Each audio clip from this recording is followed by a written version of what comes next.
What up, everybody? You are back in tune with another episode of In the Fields podcast. It is your host, Johnny, with my lovely wife, Lisa. Hi, guys. And yeah, man, we are back in tune. And I think this time we're going to get a feel for the emotional cost of always being okay.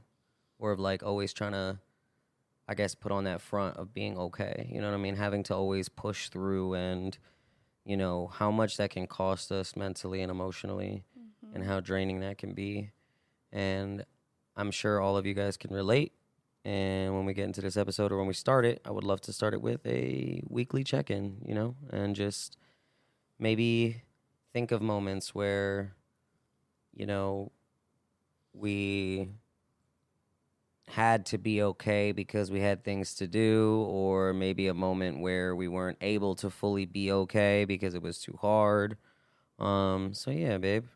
What's up? How's your week going? Any moments this week that stand out to you as far as, you know, you having to kind of be okay even when you weren't, or maybe a moment where you weren't okay because it was too hard to maintain? I mean, both.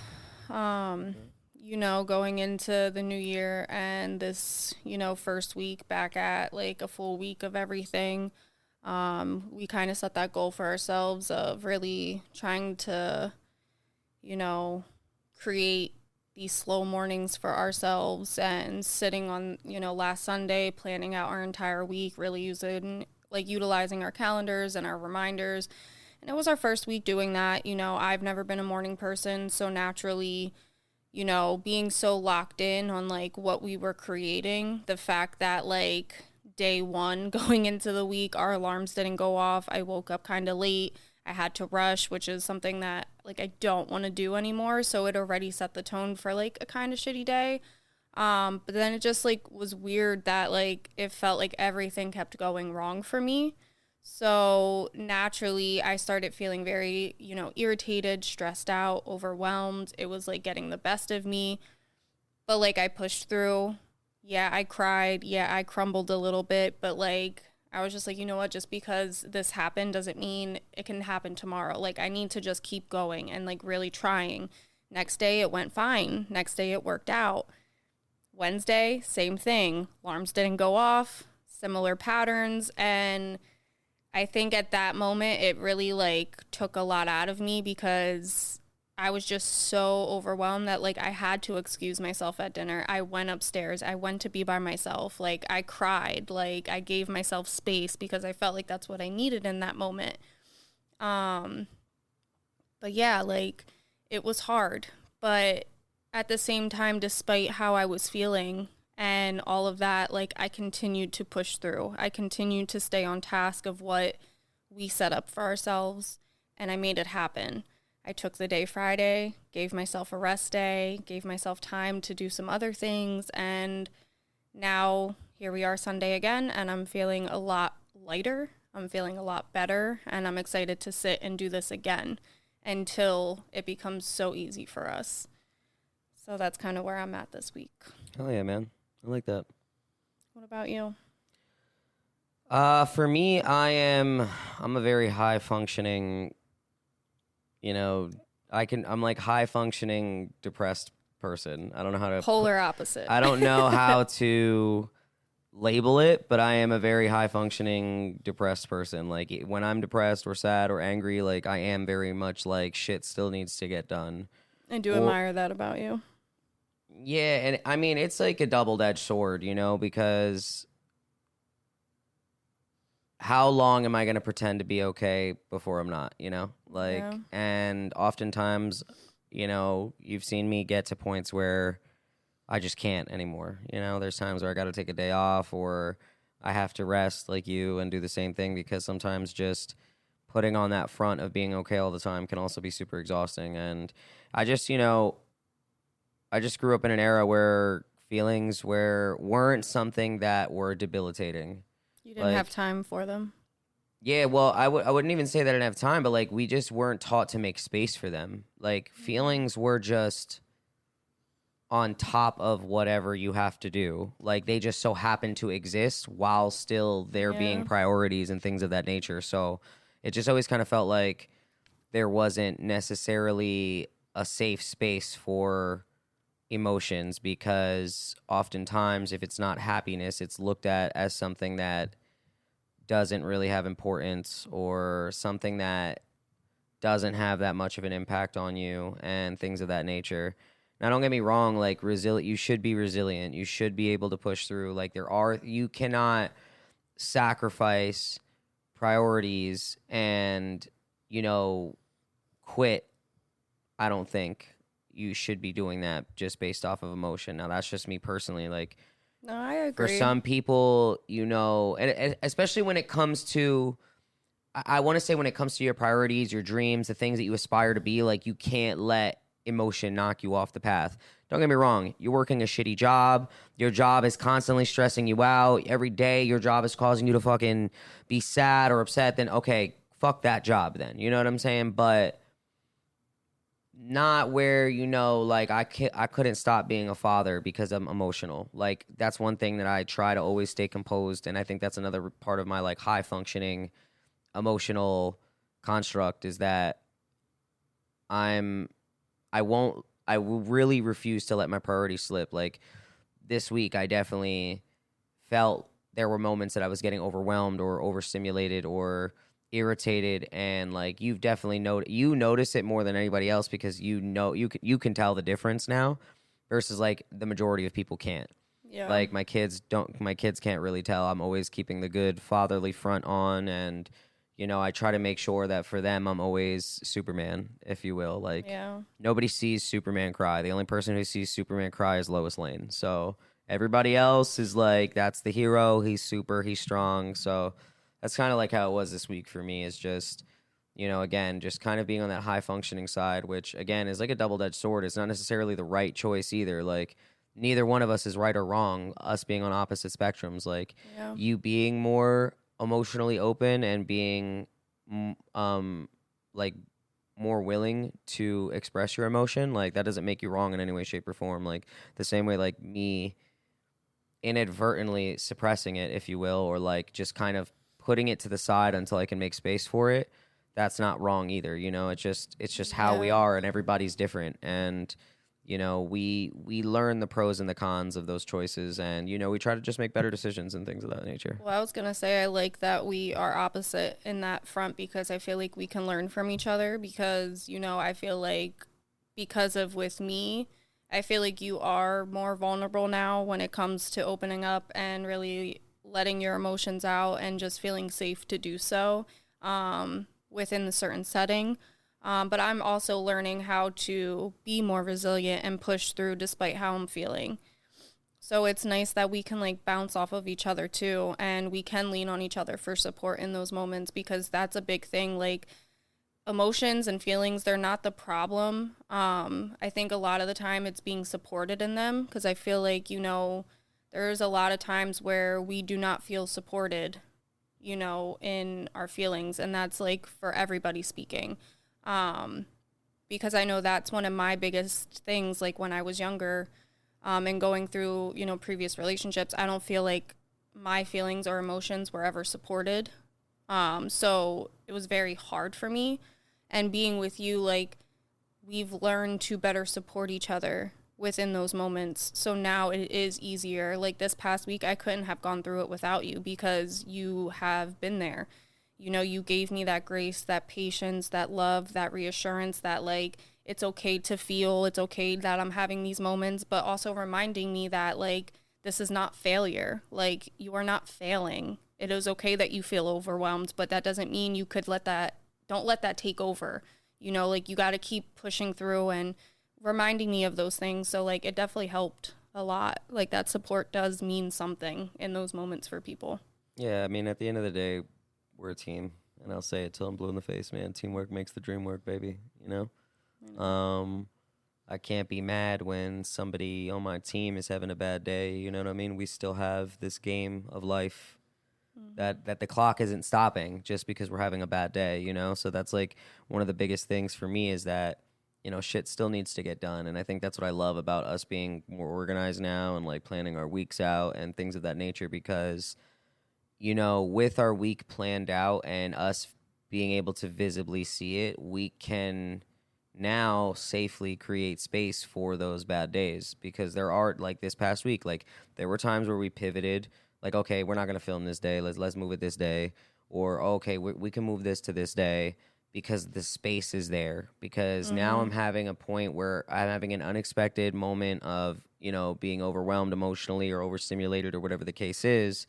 And because I'm able to visualize the week, I'm able to, transition into making space for that emotion or that overstimulation or that overwhelming feelings. And then I can move things into other parts of my week. So this way I'm able to make space for that. So it's like, as much as like we're organizing our lives to just be more punctual and more intentional with what we do, I love that it allows us to also safely create space without it negating our priorities. Yeah. Like, now we can take this priority that was on Thursday and go, okay, I have space for this on Friday, so I'm going to move this on Friday because Thursday I had a shitty day. And I need time. Right. So I think I love that. I think that's kind of like the underlying bonus with the whole organization of our, of our lives and things of that nature. So hell yeah, man. That was dope. I like that. I did too. And before we get into the rest of the episode though, let's give them a word from our sponsors.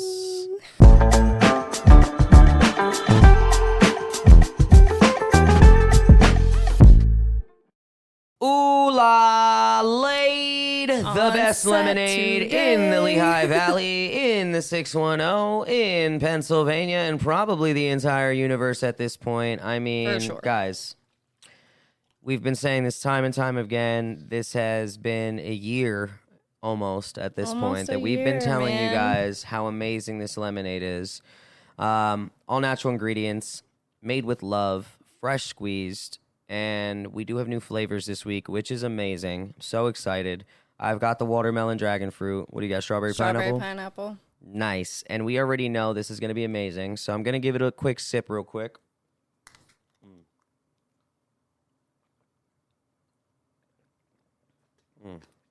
Wow. You could really taste the strawberry.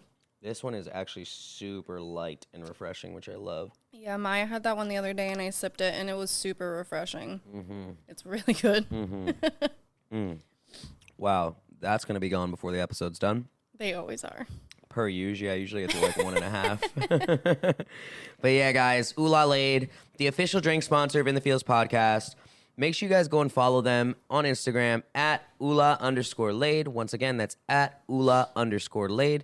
Tell them Johnny and Lisa sent you. They're going to take care of you guys the same way that they take care of us. Yes.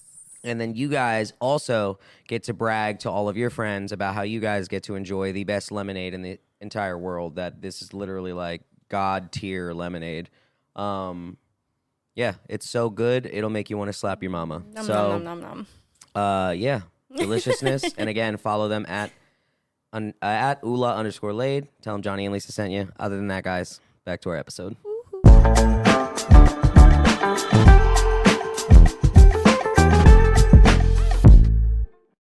And we are back, ladies and gentlemen, with another episode of In the Fields podcast. Shout out to all the feelers who are in tune. We appreciate you guys. If you're here, make sure you guys hit that follow button, the subscribe button, wherever you guys are listening to us from, so this way you guys can get updates from us constantly. And yeah, man, like I said earlier, this episode we're really just kind of exploring the feels, I guess you could say, around always being okay and what that costs us emotionally, and the things that we do when we are pushing to be okay all the time, regardless of emotion. You know what I mean? Whether it's always showing up for people or, compartmentalizing our own emotions. And it's just, it's tough, it gets to a point where, it gets to the point where you almost seem like you have to be okay, because feeling any other type of way that isn't positive is sometimes can feel wrong, and I think that stems from, your childhood traumas, like you said earlier, or not having safe spaces to feel emotions and things of that nature. And I think for me, because I'm like more of the high functioning, always being okay, I think that's super prevalent, is like, you can tell that, prior to you, that I wasn't always I wasn't always in a space that I felt my emotions were safe to express. And oftentimes, you know, even as a guy, like you grow up like that, no crying in baseball, rub some dirt in it. That's very like what we were taught. So we were never really instructed on how to create safe spaces for our emotions. And instead, they end up coming out in ways that we don't want them to. You know, I hate to quote my son's book or his comic or whatever, but for as long as you ignore it, it ends up like like you can try to ignore it, but it's like as long as you ignore it, it comes up when you don't want it to, you know? Like if you can pretend everything is okay, but that's when your emotions spill out and your emotions come up when you don't really want them to. And I think that for men, and I think a lot of you guys can relate, all the guys that are listening, like I think, you know, for us, we end up our emotions end up manifesting in a form of like anger and frustration. Because of not having the safe space to address them and things of that nature. And you know, it sucks because, you know, when the emotional cost of just being okay is like oftentimes is like you're just making sure everybody else is okay. Like you make space for so many other people and not yourself, and you don't necessarily address it. Like for me, being okay almost kind of became like my coping mechanism. Yeah. In a sense, like it was how I dealt with emotion, and it was how I felt like I needed to show up. Like I needed to always show up okay, or I was looked at as weak or broken or things of that nature.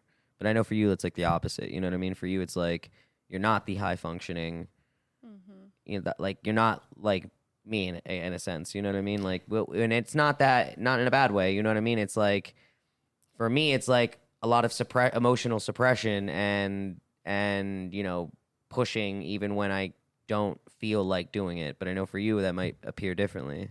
Well, I mean, I could relate a lot similarly to like the childhood stuff, because even though I'm not a boy, I'm not a man, like I also grew up in a house where my mother was my main provider and she wore the pants in the house. Like despite, you know, my dad not being there, any boyfriends that she had, like she was the one that was going hard. She was the one that like didn't miss work and always like showed up despite like whatever was going on in her life, despite, you know, chaos the night before. She still got up, she still did what she had to do. And like there was many times like as a child that like I was very emotional and I would be told, you know, like I'll give you a reason to cry. Like, you know, like cut it out, go to your room, be by yourself type of thing. So like I never really had the space to, like you said, like really have direction on how to manage my emotions. Like I didn't learn that until way later in life. And when you're learning that at like your late 20s, early 30s, you're trying to undo years of not knowing how to properly regulate your emotions, and it is hard. And I think the hardest thing for me now is that I have gone through my healing journey. I have learned what I've learned. And like, I know I'm getting way better at regulating my emotions.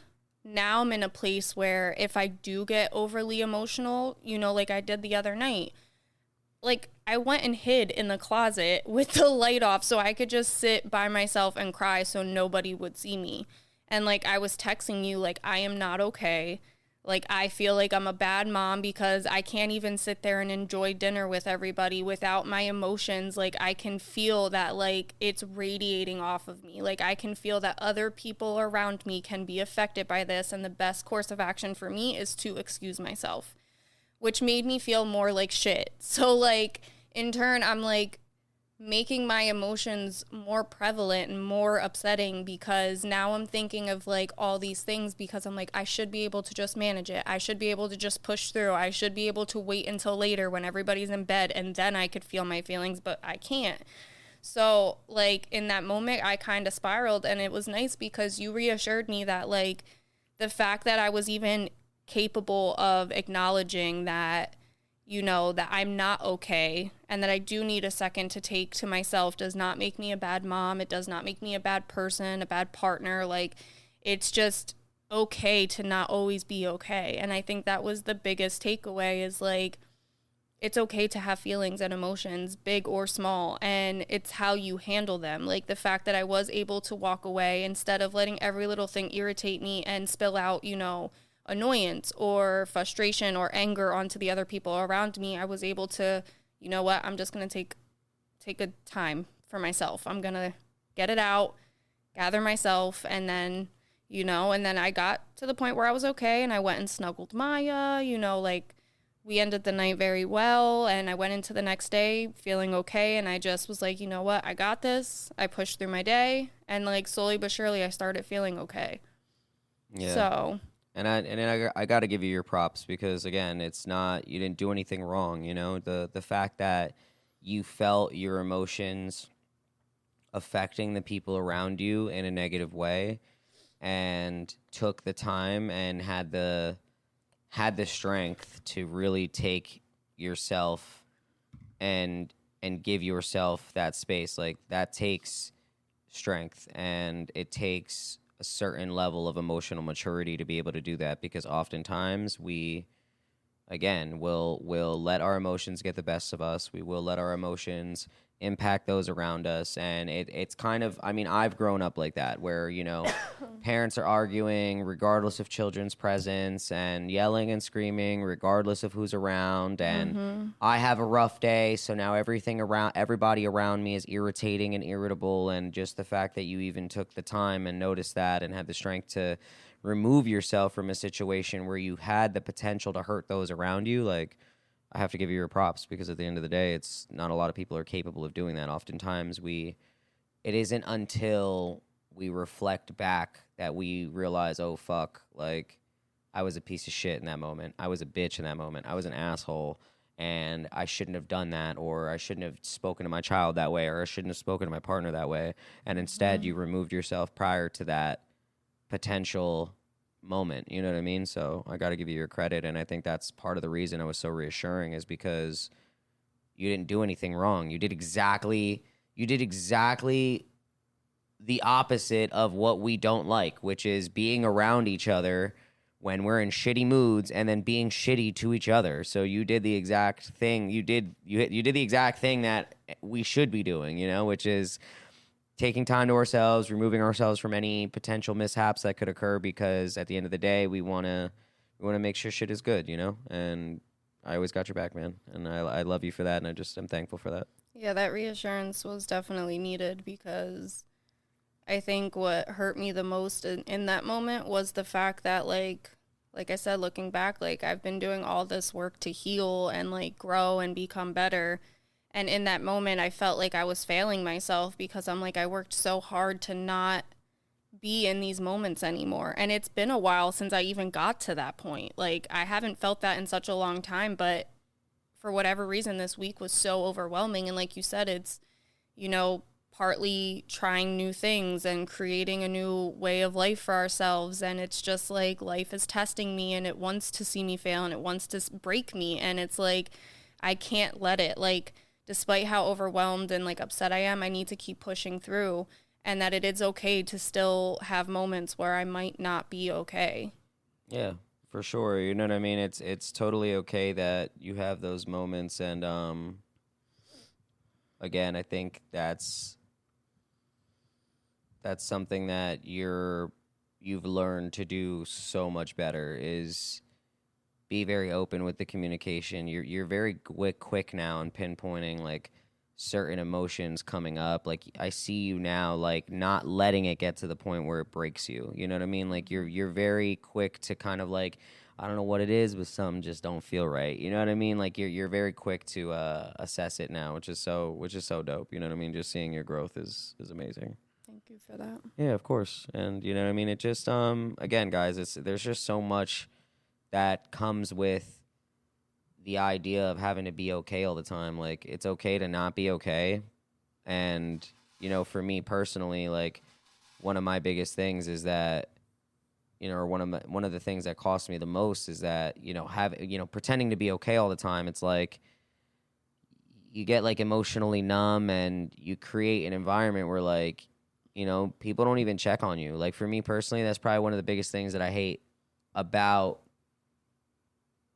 being okay all the time, is that for me, like, because I put on that front of being okay all the time, because I always come through for people regardless of how I'm feeling and things of that nature, like, you check on me, which is great, But that's because you know me now. Like, you know that, like, just because I'm walking around happy dandy and all that shit doesn't necessarily mean that I'm fucking happy dandy and doing cartwheels. Like, sometimes that's just me being resilient as fuck and getting the shit done that I need to get done. But it's like, I created that for myself. I created a space for myself where, like, people don't check up on me. You know what I'm saying? Because oh, Johnny's always okay. Johnny's always good. If I could rely on anybody, it's Johnny. Yeah. So it's like, you know, you create this like emotional numbness and you create this space where, you know, not a lot of people check up on you, and it sucks because, you know, it hasn't been until recently that, like, you know, like I have friends now that hit me up. Hey, how you doing? Hey, everything okay? Hey, bro, just checking in on you. Like, shit, me, Jay, me and Devin, like, we do, like, brotherly check-ins. Just like, yo, what's up, bro? You good? Just want to double check on you. You know what I mean? And it's like... It's like our positivity group chat, too, that I yeah, really like. you know what I'm saying? It's like, it's just... It's good to be getting to a space where, like... Especially as a man, where, like, being emotionally mature or being aware of my emotions doesn't necessarily correlate to being a bitch. You know what I mean? And I think that's kind of like the misconstrued perspective of men being in tune with their emotions. You know, it's like we end up hurting people around us because we don't want to be in tune with our emotions, and that's just part of the emotional cost of what a lot of men do. Is what I do, is being this high functioning to the point where we lose ourselves. And you know, and it sucks because we'll blame everything else around us, and instead of looking inward, and it just becomes a spiraling kind of shit show effect. And I'm just kind of glad that we are where we are now. You know, where we're kind of like this hybrid version of ourselves now. Where like we're on one end with you, it felt like a lot of emotional expression, versus like with me, it felt like a lot of emotional blocking. Like I was Distancing. like very just numb, quiet. It's all good. The whole like, don't worry, I got it mentality. You know what I'm saying? And it's like now we're reaching this point where we're kind of like becoming this well-balanced hybrid where we are emotionally mature, but you know, where we are emotional, but not in a sense that it takes us away from our priorities or anything. Like it's just that emotional maturity that has brought us to, you know, the things that we've discussed in the last episode, man. It's just kind of like we're at a point now where we can express our emotions, we can pinpoint them, and we can kind of navigate them in a way more efficient manner. Like we navigate emotions in a very logical way.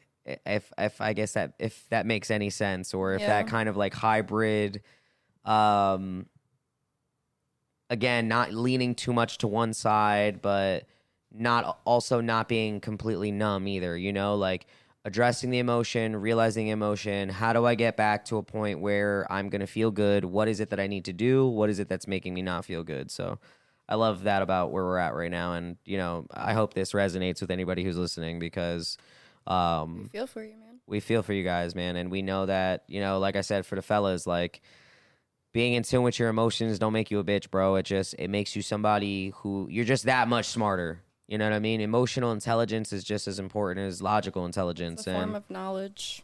Mm-hmm. And, yeah, just the only best piece of advice I could give anybody would be to ensure that you are surrounding yourself with people who actually give a fuck about you. Surround yourself with people who check in on you.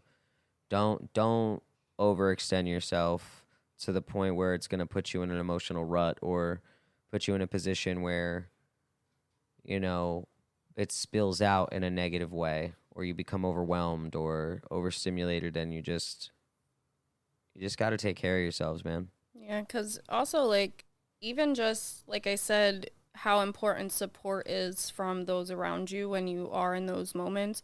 It's also important to support yourself in those moments. In the same way you would expect or would want somebody else to support you. You need to, you know, say kind things to yourself. Remind yourself that, you know, it is okay to feel your feelings, but also try to, you know, like I've said in previous episodes, asking yourself the appropriate questions, trying to navigate where your emotions are stemming from, you know, things of that sort will help you overcome your emotions a lot faster than allowing them to consume you all day to where, you know, you're stuck in bed, you're not getting things done.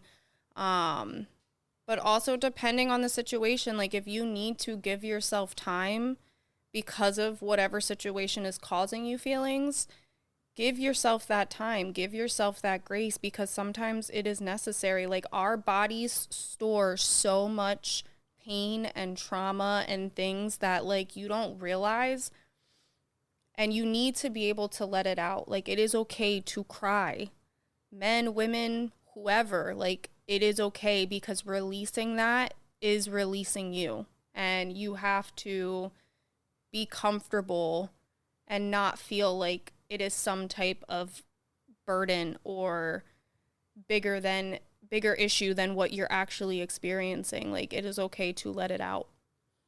Yeah, definitely agree. And I want to pick up on what you said about giving yourself grace because, you know, within that, you know, when I think of giving yourself grace, I also think about giving yourself time to rest. Rest is so important. You know what I mean? Like you said, you took that day just so that you could kind of like recalibrate and reset and just readjust.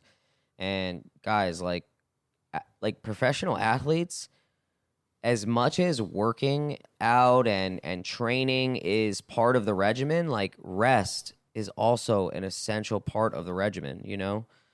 The fact that, the fact that you're sensitive to emotions, that doesn't equal weakness. And the fact that I'm high functioning doesn't mean it's unhealthy. Like at the end of the day, awareness is really the goal. Mm-hmm. It's to make sure that we're aware and that we're doing it in a way that doesn't, or that we're handling our emotions in a way that doesn't negatively impact those around us, but also sets us up in a way that we're, that we're not allowing ourselves to drown. Like you shouldn't need to collapse to decide when you need rest. It should be something that you're giving yourselves those moments of rest. You're giving yourselves that time of emotional cool down, and if we don't do that, we set ourselves up for, again, emotional explosion later or an emotional eruption later. We have to, again, give ourselves grace, again, be aware, and just grant yourself the serenity to be okay. It's okay to not be okay, but it's not okay to not work towards being okay. Mm-hmm. Like it's okay to be sad, but don't be sad and fuck off. Yeah, don't be sad. In it. Don't be fucking upset and do nothing. Like rest and when I say do nothing, I mean woe is me, pity party. Like that shit is not how you express your resilience. Like you need to, again, be aware, pinpoint where this is coming from, and again, give yourself a plan of attack to get back to baseline. Whether that means rest, gym, maybe you need your social battery recharged and you need to go hang out with some people and surround yourself with people you love.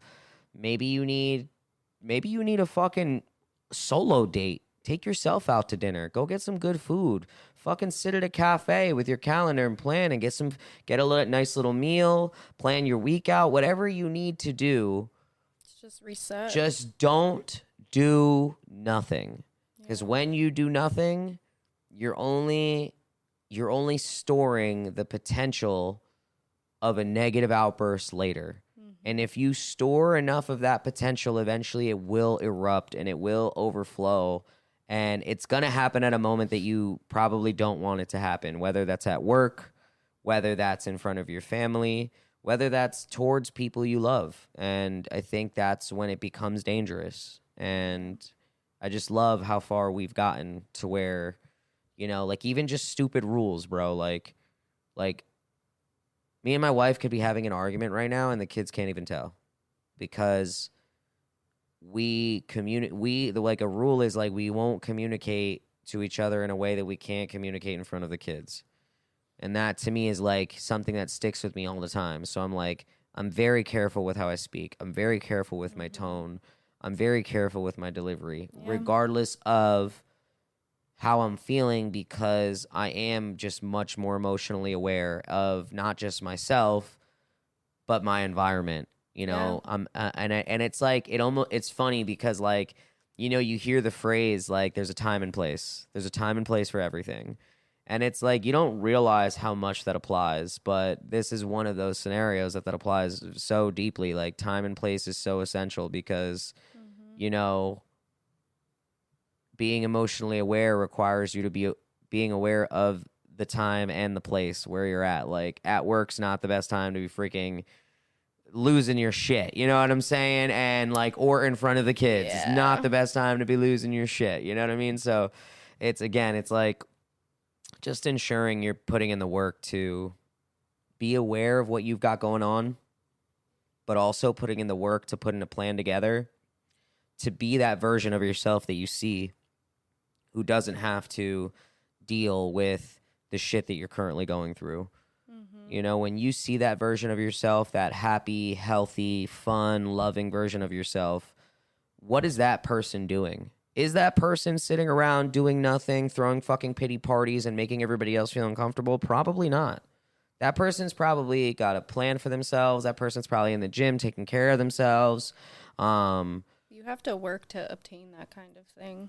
Yeah, that version of yourself is not going to be something you could just wake up to be. It's something you work to become. And I had to learn that because I was somebody that just sat around wishing and waiting, like, to feel that way, not realizing that, like, I was the person solely responsible of making myself feel that way. Like, nobody else is in charge of my happiness, only I am.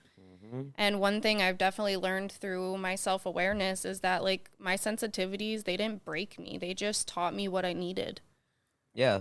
It's like your triggers. Your triggers are not the broken pieces of you. Your triggers is your body and your mind and your spirit telling you, hey, bro, this is the shit we got to work on. You know what I mean?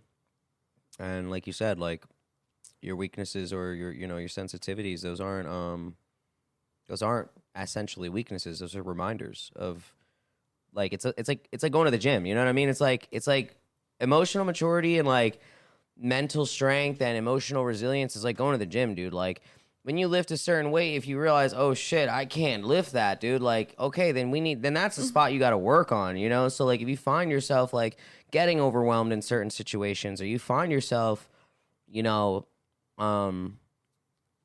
in moments that you're having trouble finding the strength, then those are the moments that's the emotional workout that you really need to be focusing on, so that when these moments arise, because they will, again, it's not that emotions are entirely unavoidable. Yeah, they don't just Shitty go away. situations do not go away. Shitty people don't go away. So you know you're going to run into these things again.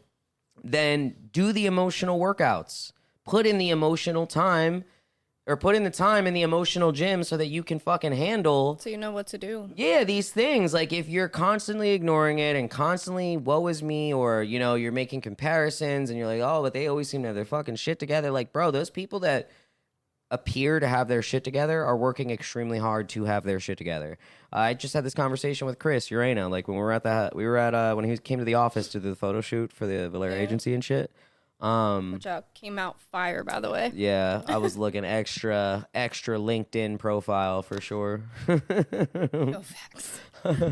But yeah, we were talking about it, like just like the false perception of how people look at like social media creators, you know, like how we see these kids who are just fucking happy dandy and it looks like they just have it so easy, but really behind the scenes, like that shit is a job. Like content creation is like, you know, it's constant work. It's shit that they're doing behind the scenes so that on the front or on what everybody else sees, they have their shit together or they got it going. And that's the same thing as like, guys, you have to put in the work behind the scenes, emotionally, mentally, spiritually, physically.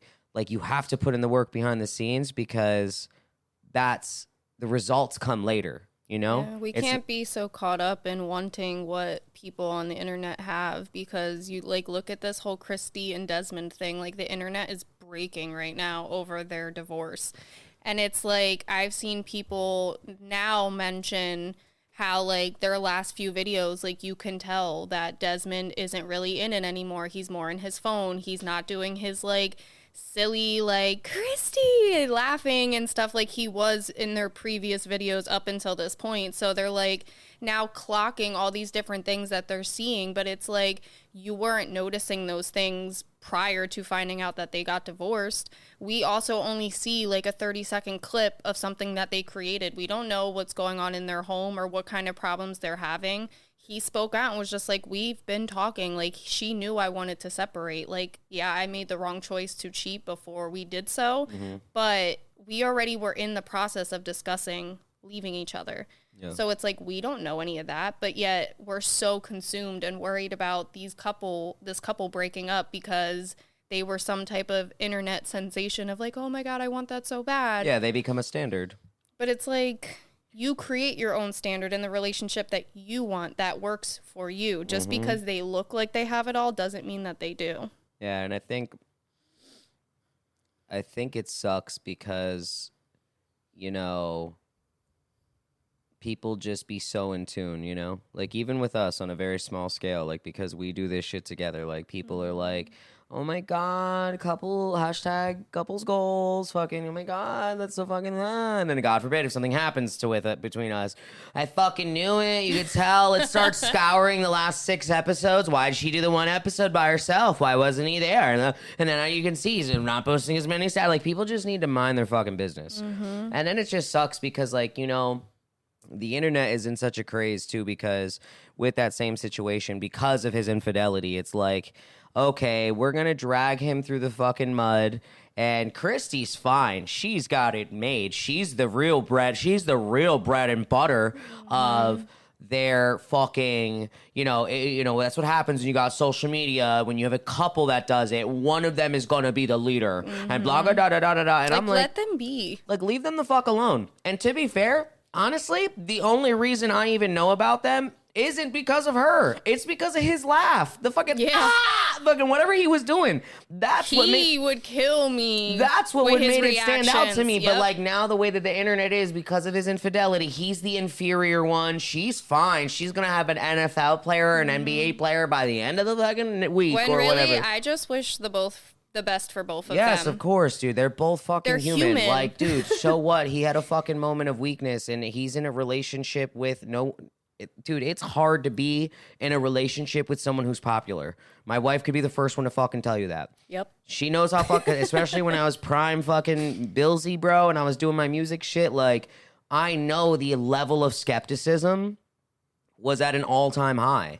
But it's not because of anything I was doing. It's because of the false perception of, well, you're popular. Everybody wants you. Like, literally, like, you know, like when you're with somebody popular, it's not uncommon to think that, oh, the second they walk out the door, like if they're not, the second they're out of my vision, people are on it. You know what I'm saying? And it's like, that's also the false perception that we live under. You know what I mean? And it's like, nobody knows what was going on behind closed doors. Everything is fucking speculation. So it's like, it just sucks that, you know, people always have to put their fucking 2 cents in. And again, they create this dynamic of, well, this one's shitty and this one's not. And I guess, you know, it just really sucks. But yeah, I feel for them, and it just, you know, I wish them nothing but the best for both of them.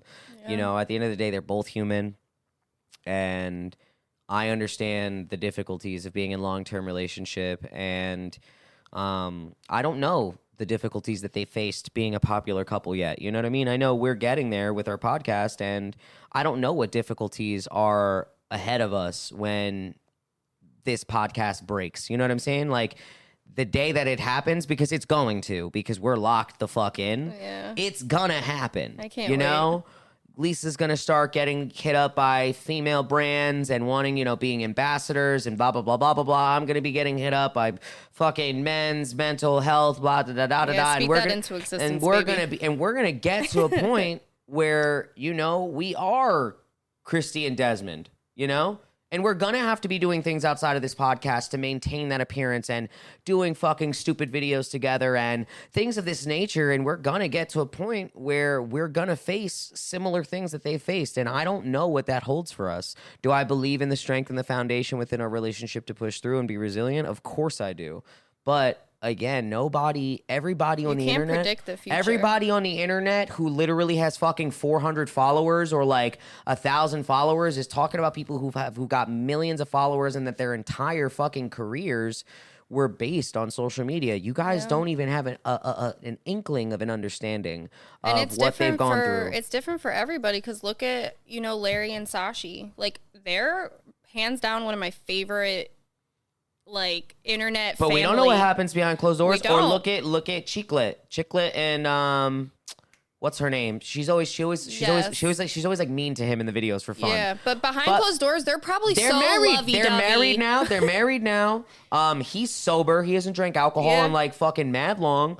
But it's like, we know that there were points where like, I'm sure that they had shit that happened behind closed doors. Some people just happen to like, handle shit discreetly better than others.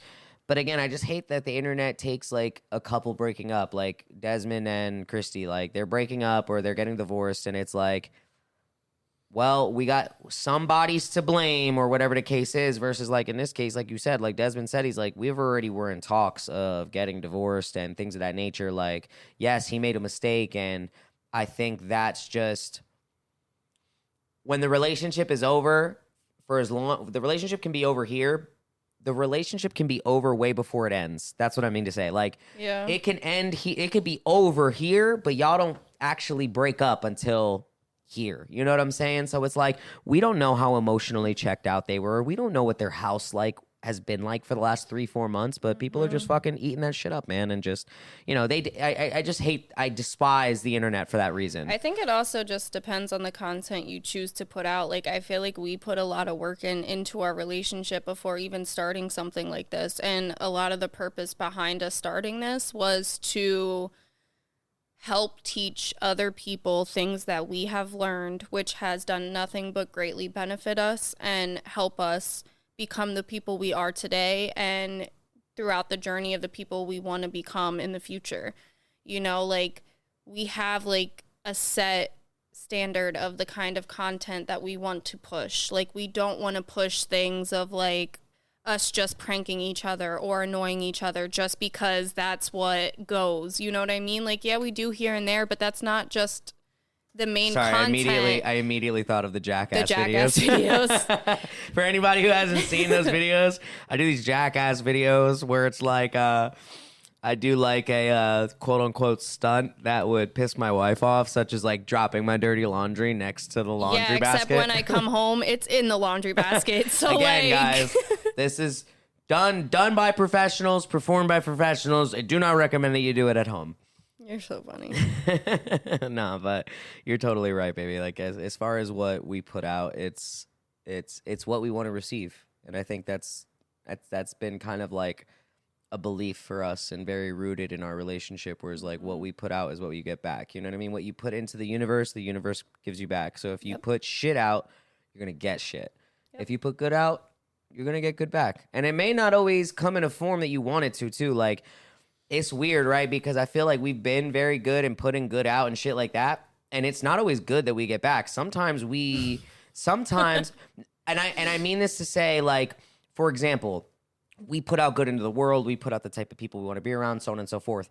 And the universe will show us who is not meant for us. Yeah. Like, it will remove people, which sometimes can seem like a bad thing, but you don't realize that, God and the universe, again, when you put out good, they're gonna give you good, but what they give you sometimes might not always appear as good. Like whether it's the removal of people or the removal of things, or you don't need this job, you don't need this person, you don't need this shit in your life. I'm gonna remove this coping mechanism. I'm gonna show you just how detrimental it is of what you're doing to yourself. And sometimes those quote unquote, what some people would think bad things, like losing certain friends, distancing yourself from certain family members, like what may appear as bad, like sometimes has been nothing but beneficial. Good for us. Yeah. So, I really love that, man. Oh yeah.